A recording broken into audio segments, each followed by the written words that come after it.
على رسوله الكريم اما بعد فاعوذ بالله من الشيطان الرجيم بسم الله الرحمن الرحيم رب اشرح لي صدري ويسر لي امري واحلل عقدة من لساني يفقهوا قولي۔ السلام علیکم ورحمۃ اللہ وبرکاتہ۔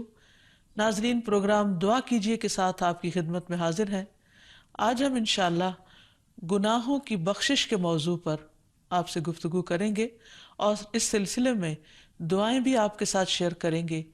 جن کو عام طور پر استغفارات کہا جاتا ہے، یعنی اللہ سے گناہوں کی بخشش مانگنا۔ سب سے پہلی بات تو اس سلسلے میں یہ جاننا ضروری ہے کہ گناہ ہے کیا۔ گناہ کی تعریف ایک حدیث سے ہمیں ملتی ہے کہ گناہ وہ ہے جو دل میں کھٹکے۔ نواس بن سمان رضی اللہ عنہ سے روایت ہے کہ میں نے رسول اللہ صلی اللہ علیہ وسلم سے نیکی اور گناہ کے بارے میں سوال کیا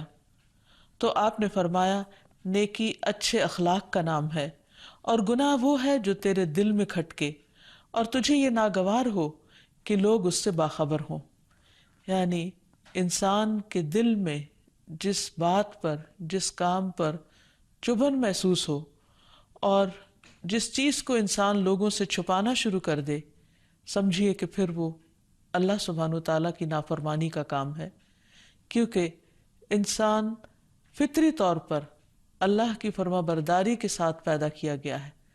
اس کے اندر اللہ تعالیٰ نے اپنی پہچان بھی رکھی ہے، حیا بھی رکھی ہے اور نیکی کا جذبہ بھی رکھا ہے۔ قرآن مجید میں آتا ہے فَأَلْهَمَهَا فُجُورَهَا وَتَقْوَاهَا کہ انسان کے اندر اس کا فجور اور تقوی ہم نے الہام کر دیا، ڈال دیا۔ یعنی انسان کو فطری طور پر معلوم ہے کہ اچھائی کیا ہے اور برائی کیا ہے۔ پھر شریعت اس کو بتاتی ہے کہ حلال کیا ہے، حرام کیا ہے، جائز کیا ہے، ناجائز کیا ہے۔ ان ساری معلومات کے باوجود اصل مفتی انسان کے اپنے دل کے اندر ہوتا ہے، جو اسے آگاہ کرتا رہتا ہے کہ وہ کیا ٹھیک کر رہا ہے اور کیا نہیں۔ تو گویا گناہ کا معیار دل کی حالت پر ہے، جیسا کہ ایک اور روایت سے بھی ہمیں پتہ چلتا ہے۔ خوشنی رضی اللہ عنہ کہتے ہیں کہ ایک مرتبہ میں نے پوچھا کہ یا رسول اللہ صلی اللہ علیہ وسلم، یہ بتائیے کہ کون سی چیز میرے لیے حلال اور کون سی چیزیں حرام ہیں۔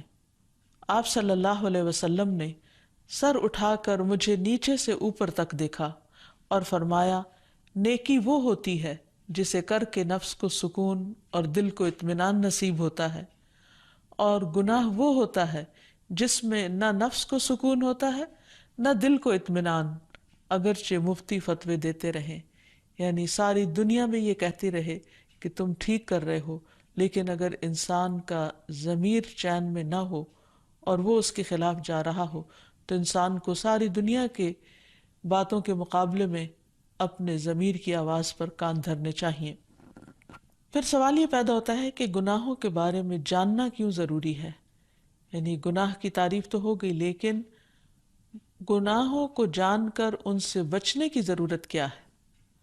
حقیقت یہ ہے کہ کوئی چھوٹا گناہ ہو یا بڑا گناہ ہو،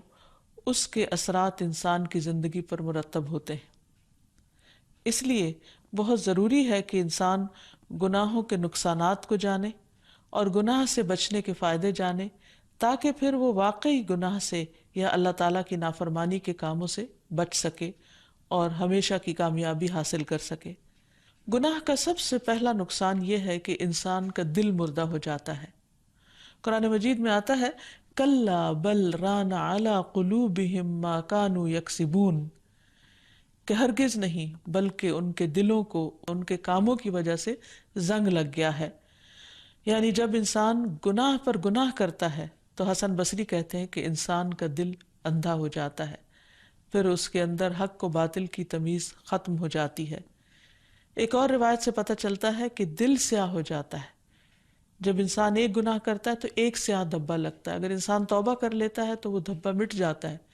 لیکن اگر انسان توبہ نہیں کرتا تو پھر ایک گناہ دوسرے گناہ کو دعوت دیتا ہے اور وہ تیسرے کو دیتا ہے، اور ایک کے بعد ایک دھبا دل پر لگتا چلا جاتا ہے تاکہ پورا دل سیاہ ہو کر رہ جاتا ہے۔ اور جب ایسی کیفیت ہو جاتی ہے کہ جس کو ایک طرف زنگ کہا گیا اور دوسری طرف دلوں کی سیاہی کہا گیا، تو دل کا نور ختم ہو جاتا ہے، دل کی چمک ختم ہو جاتی ہے، جس کے نتیجے میں انسان پھر اللہ سبحانہ تعالیٰ کی معرفت سے محروم ہو جاتا ہے، اللہ کی محبت سے محروم ہو جاتا ہے۔ ایک حدیث سے بھی ہمیں پتہ چلتا ہے کہ گناہ دلوں پر غلبہ پا لیتا ہے، یعنی اسے کنٹرول کر لیتا ہے، اور پھر انسان کے دل کے اندر طرح طرح کی بیماریاں جنم لیتی ہیں۔ جس طرح انسان کے جسم کو بیماریاں لاحق ہوتی ہیں، اسی طرح انسان کے دل کو بھی بہت ساری بیماریاں لاحق ہو جاتی ہیں، جس کے نتیجے میں انسان پھر بدعمالیاں کرتا چلا جاتا ہے اور نیکیوں کا شوق اس سے ختم ہو کر رہ جاتا ہے۔ اسی طرح حدیث سے یہ بھی پتہ چلتا ہے کہ بعض جسمانی بیماریاں بھی انسان کو اس کے گناہوں کے نتیجے میں ملتی ہیں۔ رسول اللہ صلی اللہ علیہ وسلم نے فرمایا، جب کسی قوم میں بدکاری عام ہو جاتی ہے اور وہ اعلانیہ اس کا ارتکاب کرتے ہیں تو ان میں طاعون اور ایسی مختلف بیماریاں پھیل جاتی ہیں جو ان سے پہلے لوگوں میں موجود نہ تھی، یعنی ایسی نئی نئی بیماریاں جن کا کبھی نام بھی نہیں سنا گیا پہلے، ان کی سبب، ان کی وجہ کیا بتائی گئی کہ وہ گناہوں کی وجہ سے جنم لیتی ہیں۔ پھر اسی طرح حالات کی تنگی اور بے سکونی عام ہو جاتی ہے۔ اللہ تعالیٰ فرماتے ہیں، من اعرض عن ذکری فإن له معیشۃ ضنکا، اور جس نے ہماری نصیحت سے منہ موڑا ہم اس پر زندگی تنگ کر دیں گے۔ پھر اسی طرح گناہوں کی وجہ سے بہت سے مصائب اور مشکلات اترتی ہیں۔ حضرت عمر رضی اللہ تعالیٰ عنہ نے جب حضرت عباس سے بارش کے لیے دعا کرنے کو کہا تو انہوں نے کہا، اے اللہ، بے شک مصیبتیں گناہوں کی وجہ سے ہی نازل ہوتی ہیں اور انہیں صرف توبہ ہی مٹا سکتی ہے۔ رسول اللہ صلی اللہ علیہ وسلم نے فرمایا، کوئی گناہ اس لائق نہیں کہ اللہ اس کے کرنے والے کو دنیا میں جلدی سزا دے دے اور اس کے ساتھ ساتھ آخرت میں بھی اس کی سزا جمع رکھے، جیسے کہ ظلم اور زیادتی اور قطع رحمی ہے۔ یعنی یہ ایسے گناہ ہیں کہ جن کی سزا انسان کو دنیا میں بھی ملتی ہے اور آخرت میں بھی ملے گی۔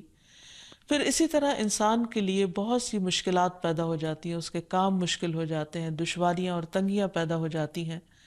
کیونکہ انسان جب اللہ تعالیٰ کی نافرمانی کرتا ہے تو اللہ تعالیٰ اس بندے سے ناراض ہوتا ہے اور پھر اس کو امتحان میں ڈالتا ہے تاکہ بندہ دنیا میں ہی توبہ کر کے آخرت کے عذاب سے، اس سزا سے بچ جائے۔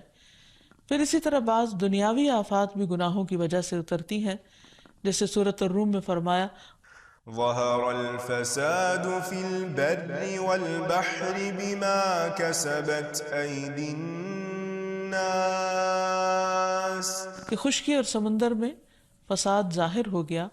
اس وجہ سے جو لوگوں کے ہاتھوں کی کمائی تھی، یعنی ان کے اپنے ہی گناہوں کی وجہ سے۔